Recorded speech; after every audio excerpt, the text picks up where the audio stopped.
We normally dive right into each episode for people who don't like a lot of banter. Yeah, banter. Faye is clearly among you in the no banter school of thought.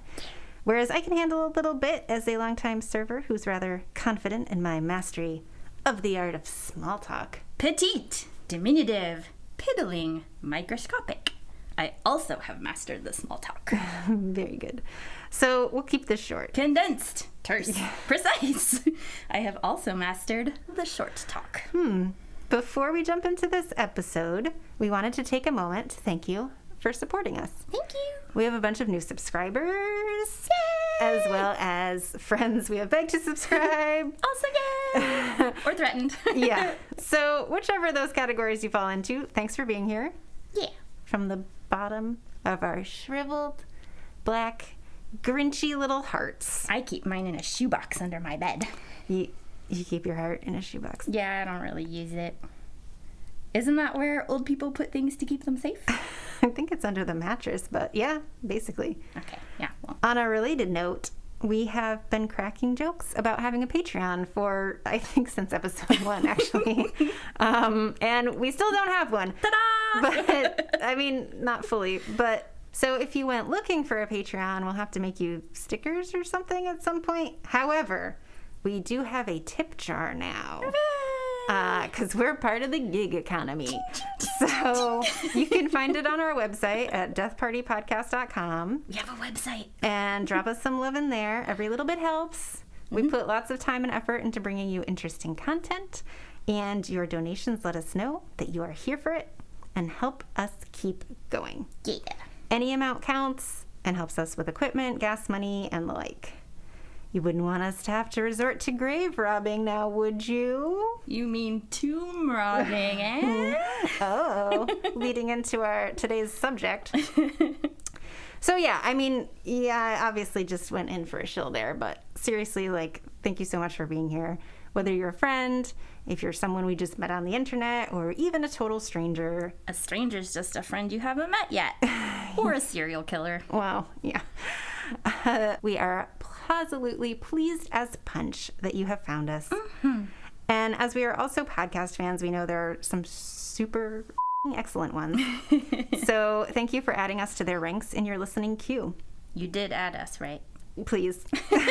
Please Hit add us. that subscribe button. And if you're leaving us likes and comments on the socials, we want you to know that we do notice. And we are very grateful for you as well. I give bonus points for just like a stupid amount of emojis. She really does.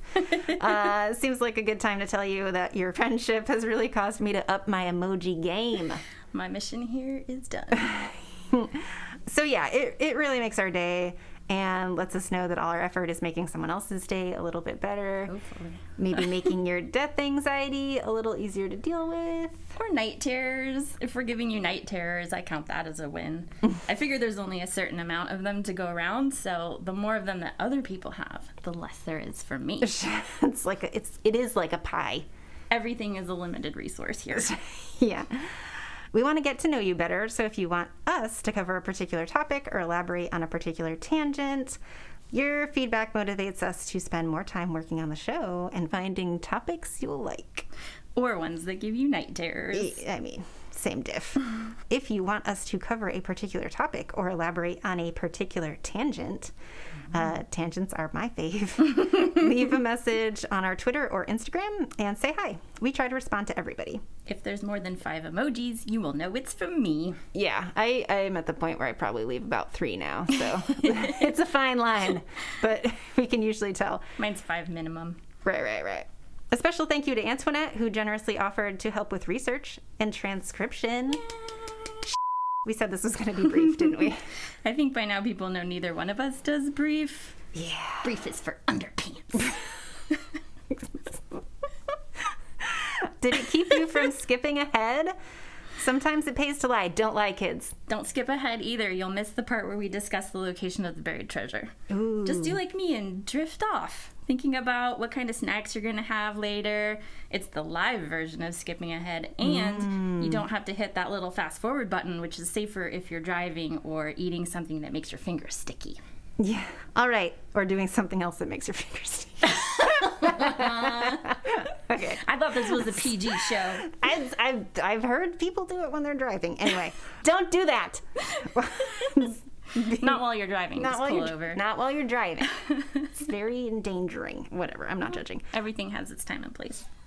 Hey, if you listened to our last episode, you know that the last one was a little bit of a tangent for us. So this one is going to be a little more classic, straight ahead, death party, fun time, and not that kind of weird, like, lots of acting and voiceover work and high drama. No funny voice. Well, maybe just one funny voice. Well, don't tune out just yet if you're waiting for the funny voice, because there might be no one. sound effects for you. No sound effects. No, we're just doing the traditional, like, telling you straight up death facts style that we've done for most of the episodes. Okay, without further ado, let's get started. Let's go.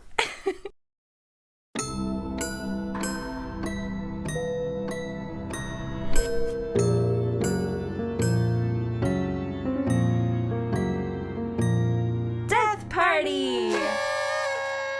So, what is a Book of the Dead? In ancient Egypt, a Book of the Dead was a collection of mortuary texts made up of tips, spells, and or magic formulas, placed in tombs and believed to protect and aid the deceased in the hereafter. Go ancient Egyptians. Mm-hmm. I complain exactly twice a month about being pooped out into this life without any kind of instruction manual. At least they had the foresight to put together an afterlife manual. Mm-hmm. So, my understanding of a Book of the Dead is like Beetlejuice, right? The handbook for the recently deceased. I mean, basically. Nice. Fortunately, there were no sandworms in ancient Egypt. Can we be sure, though?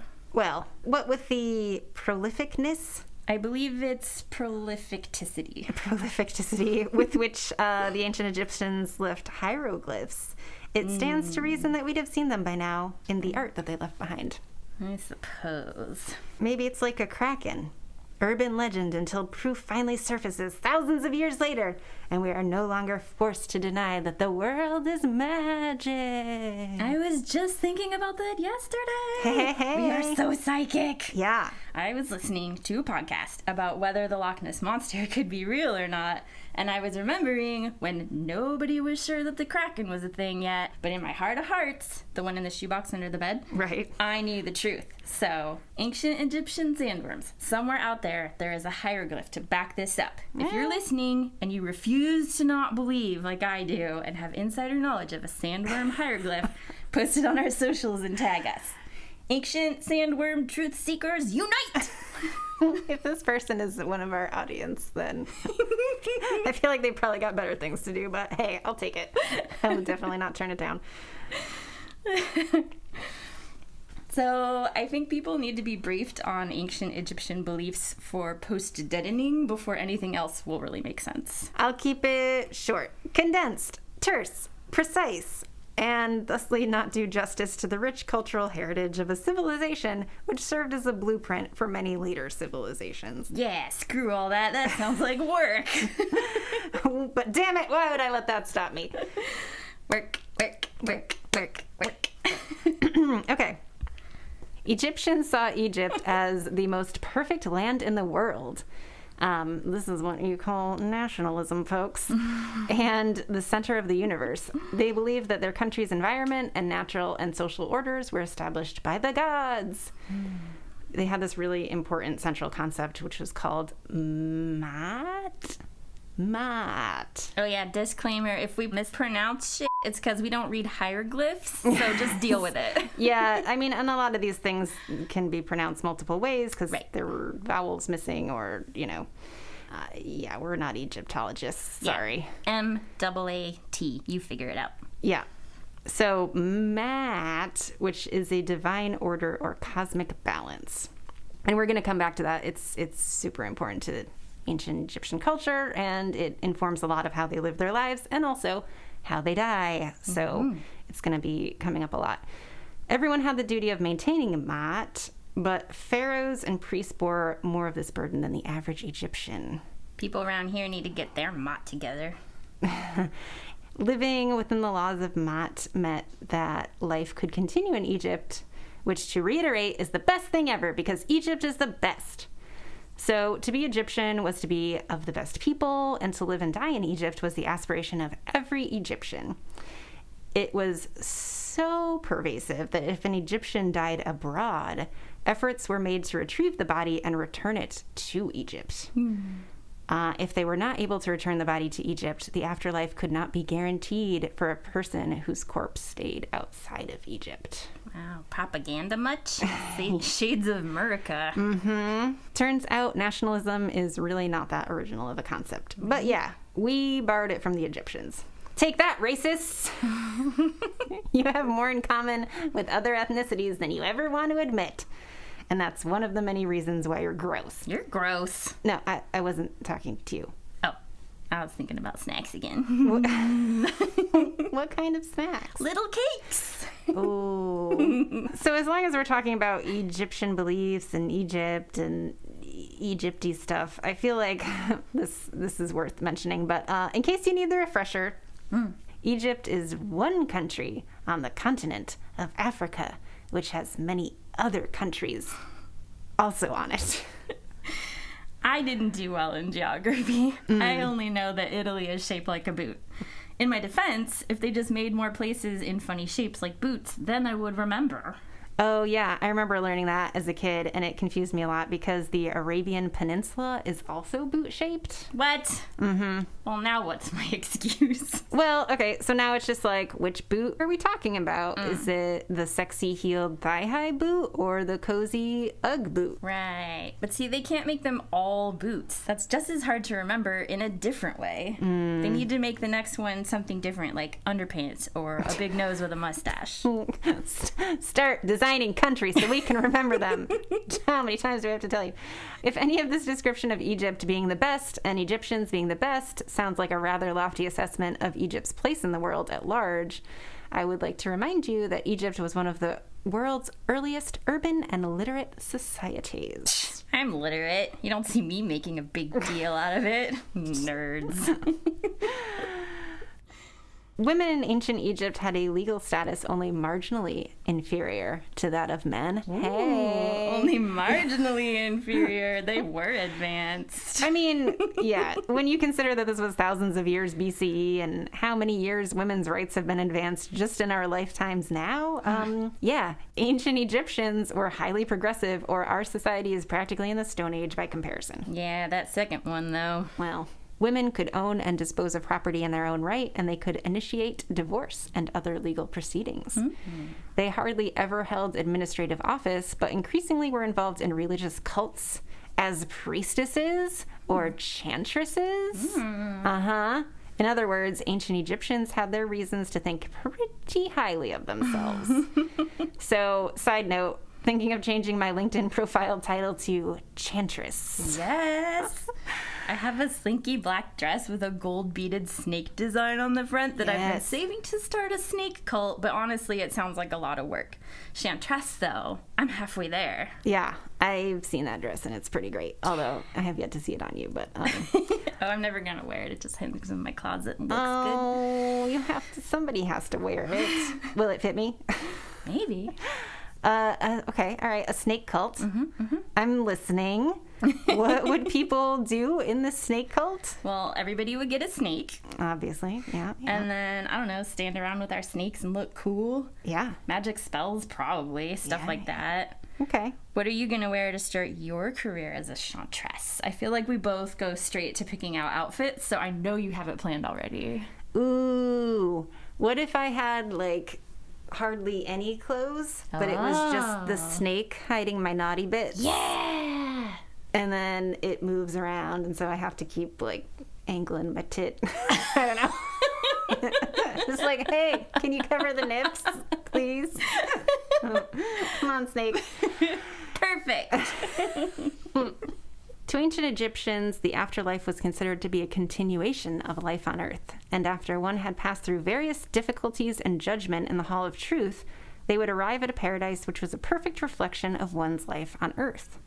After the soul had been justified in the Hall of Truth, it passed on to cross over Lily Lake to rest in the Field of Reeds, where one would find all that one had lost in life and could enjoy it eternally. That other sock! Keys! That new jelly sandal I lost in Lake Champlain as a child that Champ most assuredly added to her nest. Champy! Yeah. Tell our people who Champy is in case they don't know. I love that you looked this up without... I already knew. Oh, you did? Okay. Yeah. Oh my God. I listen to all the weird podcasts. I know about all the weird things. Okay, all right. Yeah, I had no idea that, like, there were all these sightings. And I mean, I checked out that link you sent. So much weird happens around big lakes, It especially makes sense. big lakes over there for some reason. Yeah. I was wildly impressed that Champ was referred to as America's Loch Ness Monster. Like, there's only one, and it's f***ing Champ. Boom, Champ, tearing it up. You will be more impressed when I tell you that that's actually kind of backwards. Ooh. Champy existed before the Loch Ness Monster. That's Champ! right. Oh! Okay, so in case you're completely lost with all this Champ talk, I had family that lived near a lake in Vermont, which, if you are listening from somewhere outside of the U.S., is one of the states out of all of our states that are united, but it's one of the other ones that's not New York or California or Texas, which I assume are the only ones that you would know about as not living on our continent. Do people outside of the U.S. know other states? I think actually a lot of them do. Schools are better outside the U.S. Yeah, I mean, it's fair if they don't. I think a lot of Americans think Africa is a country. Right. All I know is it's not boot-shaped. Yeah. I mean, okay. Any hoozle. I swam in Lake Champlain a lot as a child when I visited family in Vermont. And lost your new jelly sandal there. Yeah. It's a f***ing tragedy. Yeah, it was new. It was actually new. I never had new It was very disappointing. Just the luck. But Lake Champlain also goes up to New York State as well. So they have their local yokel version of the Loch Ness Monster, Nessie. Mm-hmm. And in true fashion to Nessie's uncreative naming pattern, the Lake Champlain Monster, Champlain being spelled Champlain, so they just shortened it and called the lake monster Champ. In Champy's defense, it was first reported in 1609, and the Loch Ness Monster wasn't reported until 1933. So I think we know who's copying who here. Champy's the OG. Mm-hmm. So everyone who makes it to the Field of Reeds will be reunited with their lost loved ones for all of eternity, except you. You'll be standing there with a jelly sandal, some keys, and maybe a lake monster. Jealous? I mean, honestly, the lake monster sounds like a great choice. It's probably going to be pretty sweet. I don't know who you are to yuck my immortal yum. Anyway, I guess we have some different ideas about the afterlife betwixt us. Actually, that would be a pretty great name for a soap opera. Oh. The Afterlife Betwixt Us. That is good. I'm going to make the intro music.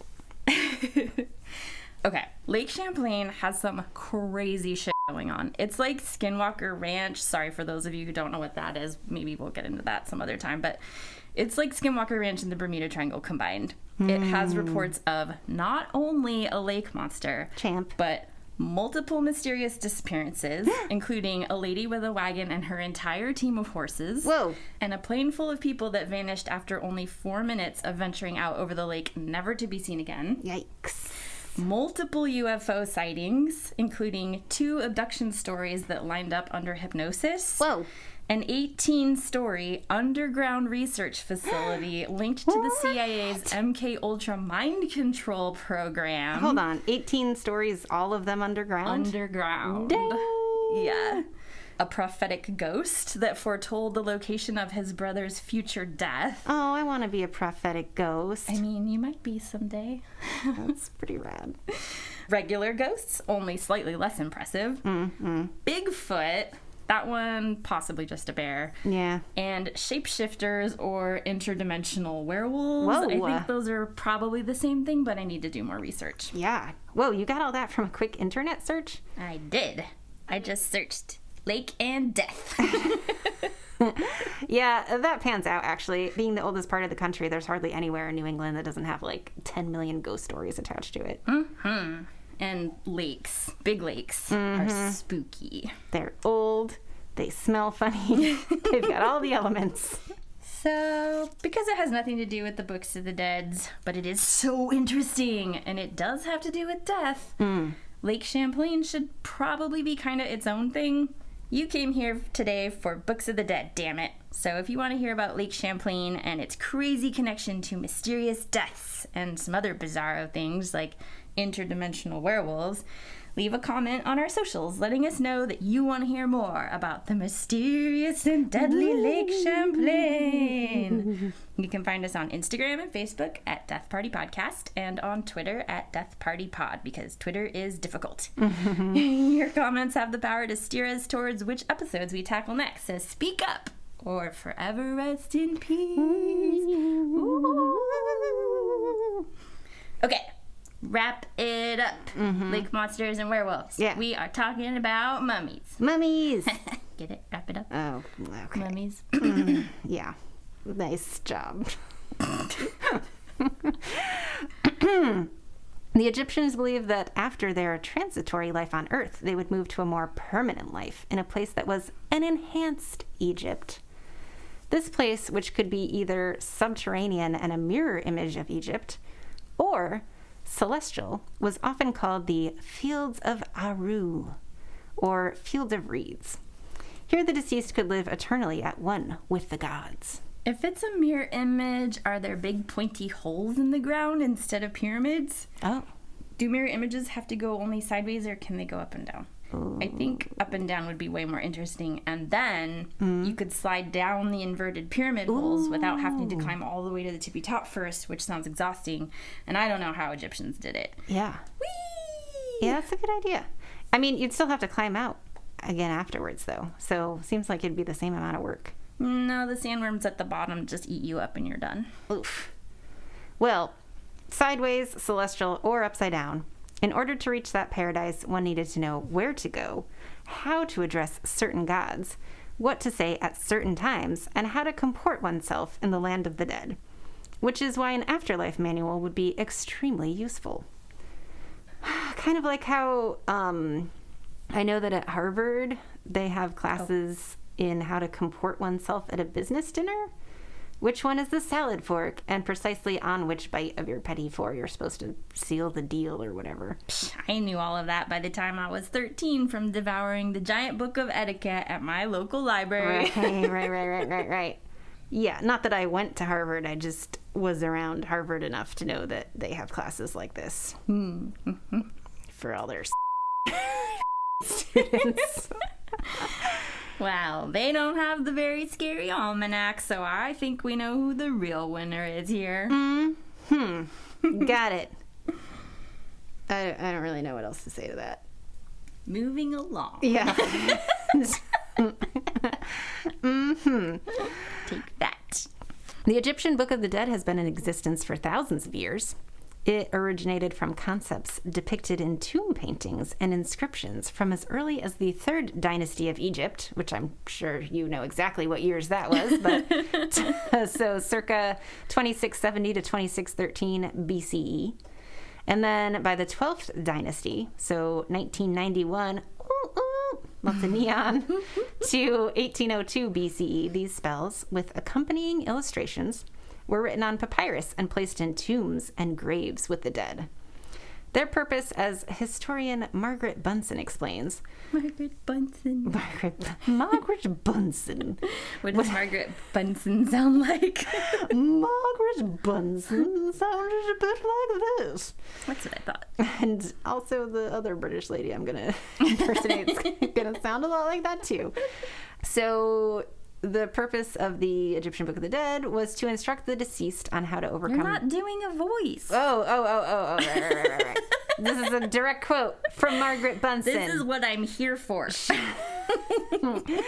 As Margaret Bunsen explains, the Egyptian Book of the Dead, its purpose was to instruct the deceased on how to overcome the dangers of the afterlife by enabling them to assume the form of several mythical creatures and to give them the passwords necessary for admittance to certain stages of the underworld.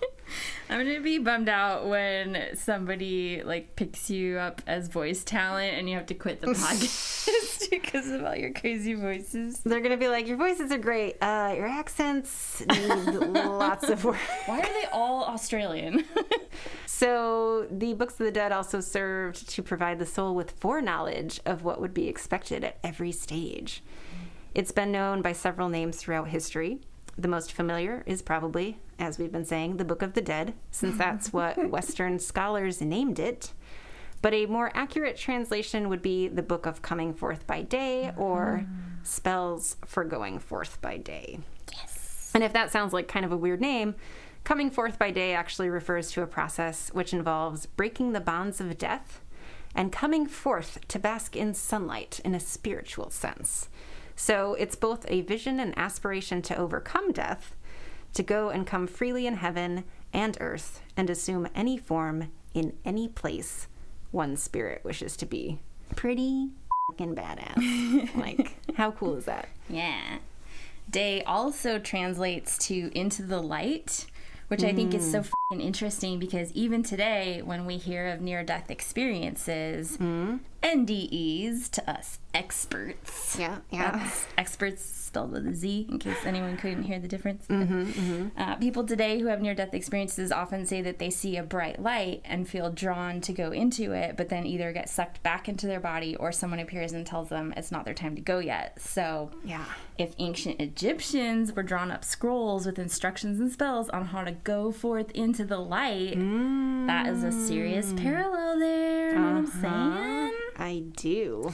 Hey, if you all want us to do an episode on near-death experiences, leave a comment on our socials somewhere, and we'll do it. God, we still have to do the follow-up to the reincarnation one, though. Yeah, that's true. Leave a comment on our socials somewhere, and we'll do it eventually.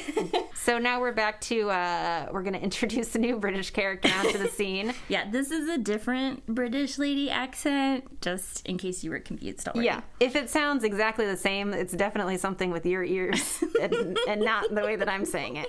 So Egyptologist Geraldine Pinch, who of course is British, because come on, that name is like the Britishest. Such a good name. You can picture her on the tube in her brown tweed coat with her upturned nose, just like clasping her patent leather clutch for dear life, which you know contains like a variety of teas. Yes, teas! Teas for every emergency. Oh my god, I love teas. And her hair is all done up, and she's wearing a fancy little hat that's like a little bit small. Oh, yeah, like a fascinator maybe or something.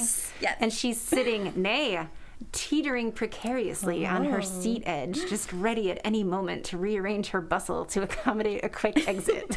Is it because there might be a spy after her? Ooh. And she has a tiny little parasol that shoots poison knockout drop capsules at her pursuers? Intrigue. Oh, Geraldine Pinch. She sounds like a Harry Potter character.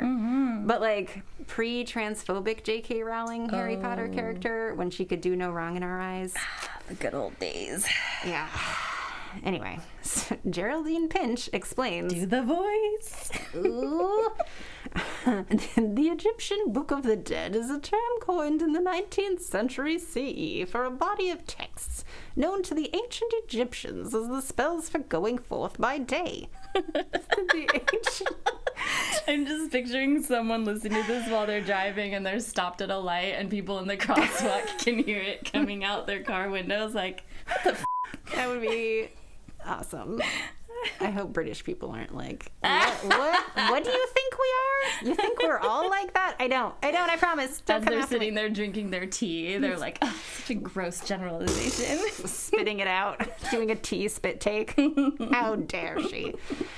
I dare. Here, I'm going to keep going. After the Book of the Dead was first translated by Egyptologists, it gained a place in the popular imagination as the Bible of the ancient Egyptians. The comparison is very inappropriate. The book, this is not a British accent at all, but we're just going with it. I like how it's sort of shifting as you go along. Don't worry about it. Don't worry about it. Just relax and enjoy the ride.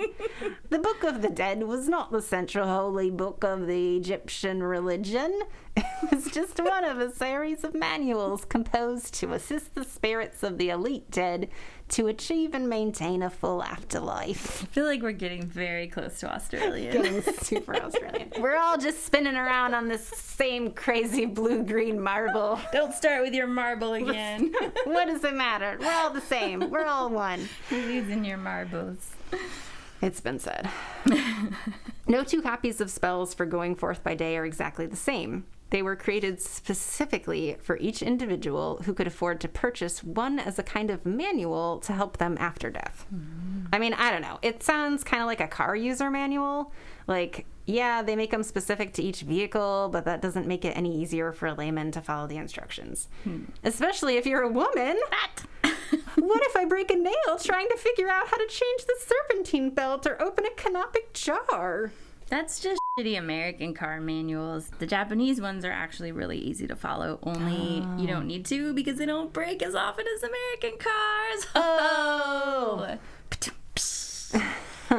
The comparison of the Book of the Dead to a Bible can be traced to the Middle Ages and the Renaissance, centuries before anyone knew what hieroglyphs meant. It was only in the 1820s that the Rosetta Stone was deciphered. Up until then, the prevailing school of thought was that since papyri were found in coffins and cemeteries, they had to have been religious writings. But not so. The Egyptian Book of the Dead is centered on the continuity of life in the beyond, where the dead, having lived in purity, hoped to have the right to become an Osiris, a son of heaven. In fact, the Book of the Dead was not even the first funerary text meant to provide protection for the dead. The earliest of these texts became known as pyramid texts, as they were found in the burial chamber of a pyramid built for an Egyptian royal who lived around 2350 BC. The scrolls they found in the laundry rooms were called the laundry room texts, and the ones in the bathroom were the pee-pee texts. Yeah, they had a very imaginative names for all of these scrolls, you can tell. I can only imagine it was surrounded by a bunch of other scrolls that still had the price stickers on them and had never been read either. Bury me with my immaculate library I've accumulated to make me look smart and well-read, only to leave them neglected until their dying day, and another 2,000 additional years or so. Right. Pyramid texts were carved into columns in the pyramid itself. The pyramid texts fell into three main categories. So it was either protective spells to keep the royal deceased safe from dangerous creatures. There were a lot of dangerous creatures in ancient Egypt, so that was probably a good call. They could also be spells for the deceased to use in the afterworld when using boats, ladders, etc. to travel safely. I mean, excellent idea, ancient Egyptians, but if those instructions were anything like the laminated cards in the back of plane seats, I hate to tell you, nobody looks at those. Nobody. I look at them. I'm the only one, though. Yeah, me and you are like the only two people, I think. Go anxiety! Pretty much. Anything I can do to get myself out of a plane crash alive, I'm on it. I think people just feel safe enough having them around that reading them is apparently way too much of a formality to bother. And I say this as one of the few people paying attention when the flight attendant goes over airplane safety. I swear, every plane I get on, I always think, what are you people going to do if this plane has an emergency? Probably trample you and then die because they didn't read the emergency instructions. Yeah. You think I don't know that? I f***ing know that. At least put the frigging thing in your hands and pretend to pay attention. I'm not going to explain to you how to get your oxygen mask on while this metal space bird loses pressure. You're on your own, high school junior varsity team. Oh, adorable, overtired family with a crap load of kids. See you on the other side, suckers. If I can handle my own shit in an emergency, I'll be way ahead of the game, let alone anyone else's. Okay, so those are the first two categories of the pyramid texts. Right. The second one was instructions for what to do in the event of a plane crash or a water landing. Yeah, basically, but like pre-planes. And then the last category of incantations, which is associated with the execution of funerary rituals, such as the opening of the mouth, a ritual that... Yeah, it sounds exactly like that. In case you're one of those. Who named it that? Not me, I can tell you that much. A ritual that reanimates the mummy and restores its senses. I don't want to know any more about that part. Good lord, that sounds so fucking wretched. Sorry. Like, at some point, they go back and dig up the mummified corpse and wrench its dried out ass jaw open so the spirit can escape or come back or whatever. Like, shriveled ass up, little dusty mummy tongue all rattling around in there. Barf! You got way more graphic with that. Just let the record show. It was just in my head instantly. Yeah. I had to share. All right. You do the math here. You can't make me. That's so insensitive of you after I told you how I failed advanced algebra and everything. Okay, all of math is not algebra. Just calm down. Take your pills. I did. I'm waiting for them to kick in. Oh, well, there's that.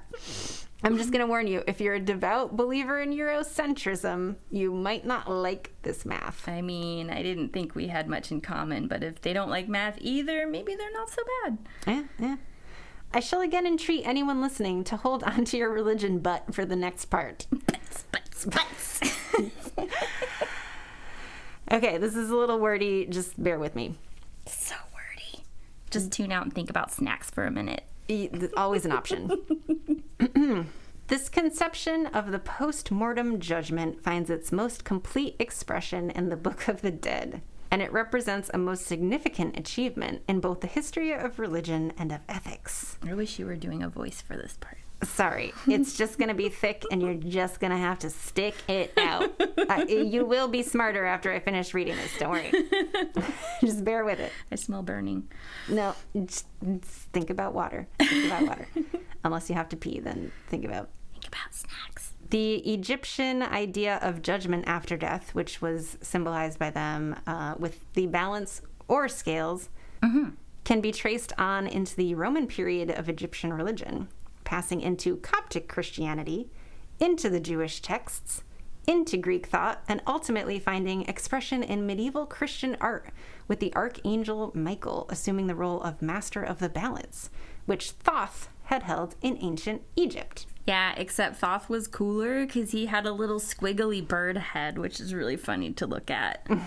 Was cooler or is cooler? If he's a god, then he probably still exists, so Thoth is cooler than Michael. Right. Sorry, Michael. Ouch. God burn. Samir Amin also stresses the relevance of this idea to world intellectual history. In his critique of Eurocentric claims to all major achievements, he states that before any other people, the Egyptians introduced the concept of eternal life. Why aren't you doing a voice? Oh, it's a dude. Before any other people, the Egyptians introduced the concept of eternal life and imminent moral justice, opening the way for humanist universalism. Yay. In fact, he contends the universalist moral breakthrough of the Egyptians is the keystone of subsequent human thought. And only after centuries of development does the Egyptian contribution become commonplace and expresses itself in debates between Christianity and Islam concerning hell and paradise, individual responsibility and determinism, the foundations of belief. What if he, called us and he sounded exactly like that on the phone? That would be pretty freaky. I'd be like, why do you have my voice doing your voice? Also boring. This is a podcast. If people want to hear shit like this, they would be in a library doing a book on tape. Well, yeah, okay. I see what you're saying. That's a fair point. All right. If you're listening to this while driving and need a simple breakdown of what I just quoted before your overtaxed brain runs a red light, please don't do that. I will give it to you straight. Okay. So what I just quoted was from, I'm probably going to pronounce the name wrong, but Maulana Karenga? So Karenga might be great at academic typewriting, but the text I just read was clearly not written with sound bites in mind. I'll say. All right. Morality. You know, that thing where you lead a decent life without knocking ice creams out of kids' hands just to see them cry, or single-handedly extincting whole species, or whatever your society's definition of morality is. Yeah. You have the ancient Egyptians to thank for that. If knocking ice creams out of kids' hands is wrong, though, why is it still so funny to think about? Just because something is wrong doesn't mean it can't also be hilarious. Also, the Egyptians are credited with the idea that judgment is being passed in an afterlife type setting. And the visual of that post-death judgment is represented by a physical set of scales. So let's all say a big thank you to ancient Egyptians right now.